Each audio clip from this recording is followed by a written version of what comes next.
Class 8th, Chapter 4, Materials, Metals and Non-Metal। Students, आपने अपने चारों ओर जो भी चीज़ें देखी हैं, जैसे आयरन हो गया, कोल हो गया, सल्फर, एल्युमिनियम, कॉपर, ये आपके क्लास 8th लेवल की बुक में एग्जाम्पल के तौर पे दे रखे हैं। हम इस चैप्टर में मेटल और नॉन मेटल के बारे में पढ़ने वाले हैं। तो मैं सबसे पहले I would like to tell you the introduction of metal and non metal. अगर आप आयरन को या रबर को हाथ में लें तो क्या दोनों आपको सेम लग रहे हैं या दोनों में कोई डिफरेंट आपको महसूस हो रहा है? पहला डिफरेंट जो आपको महसूस होगा वो ये कि iron is more hard than rubber. Means rubber जो है वो कम हार्ड है और आयरन जो है वो ज़्यादा हार्ड है। दूसरा, शाइनिंग, लस्टर। शाइनिंग का मीन्स ऐसा नहीं कि बस जो भी चीज़ चमक दिख रही है उनको हम स्पेशलाइज करें कि now this is related from the metals. नहीं, ऐसा नहीं है। नेचुरली तौर पर डिफरेंस होता है। नॉन मेटल जो होते हैं ये हैवी वेट नहीं होते हैं, ज़्यादा भारी आपको महसूस नहीं होंगे हाथ में लेने पर, और इनमें चमक नहीं होती है। जो मेटल होते हैं उनमें खुद की चमक होती है। अब कैसे होगी? मैंने तो आयरन का नाम लिया था। खैर, कटते हुए देखा है कभी? ब्लेड से जब आयरन कटता है, आप देखेंगे जो नया पोर्शन उसका निकल कर नई सरफेस जो सामने आई है वो उसमें चमक होगी, शाइन होगी। आप अपने रूम पे ही नज़र दौड़ाइए, जो डोर है उसकी हैंडल कैसी है और पूरा का पूरा डोर कैसा है। क्या दोनों में कोई डिफरेंट ही नहीं है? ऑब्जर्व कीजिए। क्लास 8 के हिसाब से ये आपके लिए बेसिक डिफरेंट है, फिजिकल डिफरेंट है नॉन मेटल और मेटल के बीच का। मैं आपको केमिकल डिफरेंट भी बताऊंगा आपके लेवल का। सेम यही चैप्टर 10th में आपको मिलेगा, लेसन 3, मेटल नॉन मेटल का। खैर, हम आते हैं physical property of the metal and non metal पे। आपने अभी डिनर, लंच या ब्रेकफास्ट किया होगा, उसमें आपने स्पून और प्लेट यूज़ की हैं। आप सोचिए उनका शेप ऐसा कैसे हो गया। आपने ब्लैक स्मिथ को देखा होगा, लोहार को। वो लोहे की चीज़ों को पीटता है और उनसे नई नई चीज़ें बनाता है जिन्हें हम यूज़ करते हैं। नाइफ आपको किचन में मिल जाएगा। आपने और भी बहुत से टूल्स देखे होंगे। तो जो मेटल्स हैं इनको हम पीट पीट कर इनका शेप चेंज कर सकते हैं।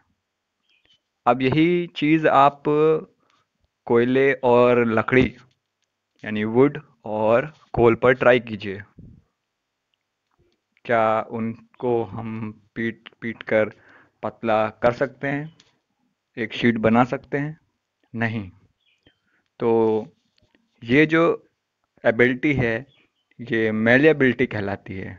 Means the property of metal by which they can be beaten into thin sheets is called malleability।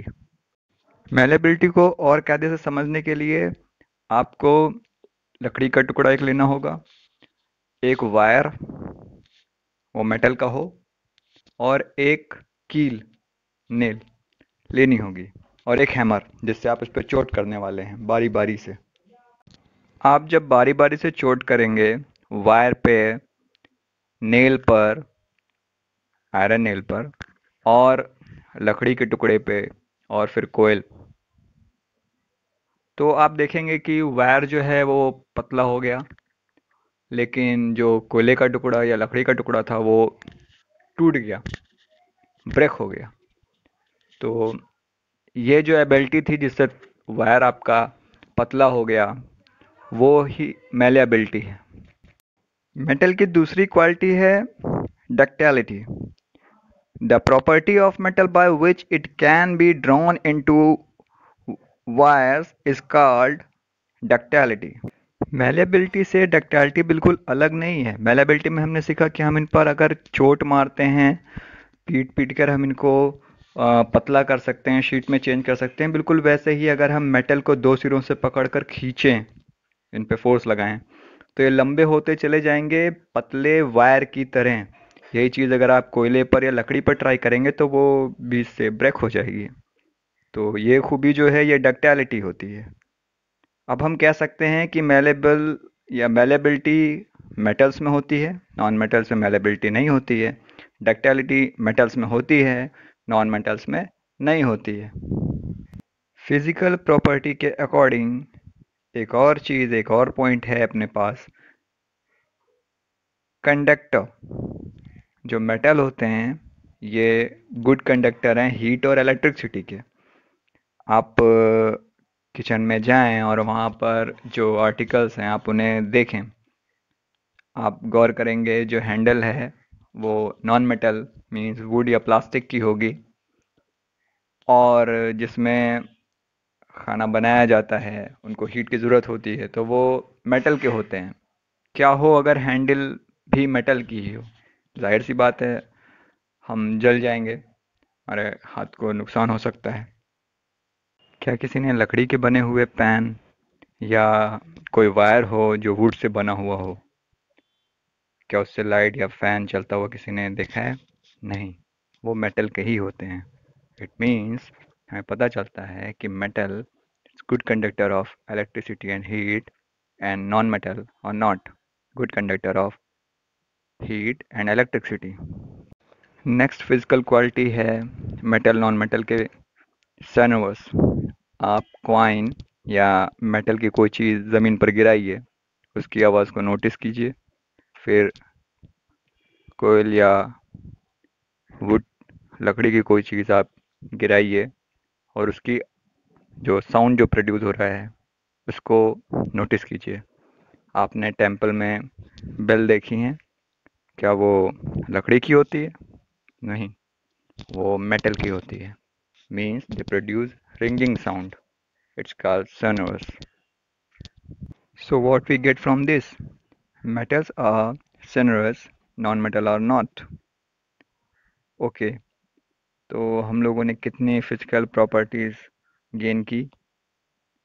They are hard, metals are hard, lustrous, malleable, ductile, sonorous and good conductor of heat and electricity. और non metals में ये सारी खूबियाँ नहीं होती हैं।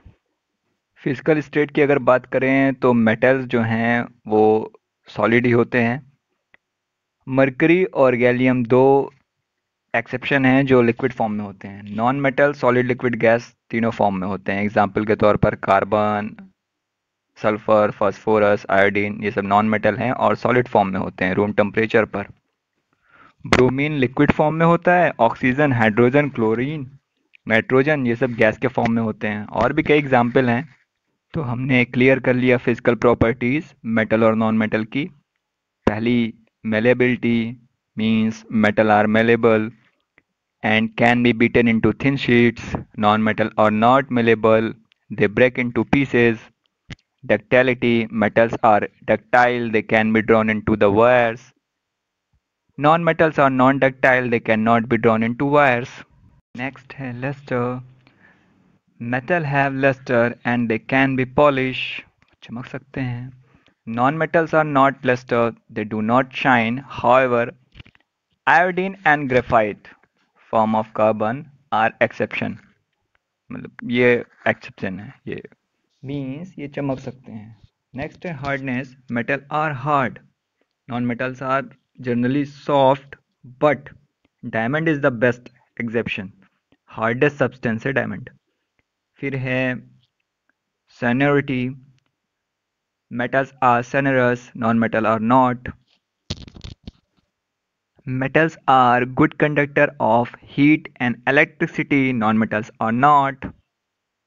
So we have learned many physical properties of metal and non-metals, and in large you will study in class 10th. हमारा अगला point होगा chemical properties of metal and non-metal. I will make it.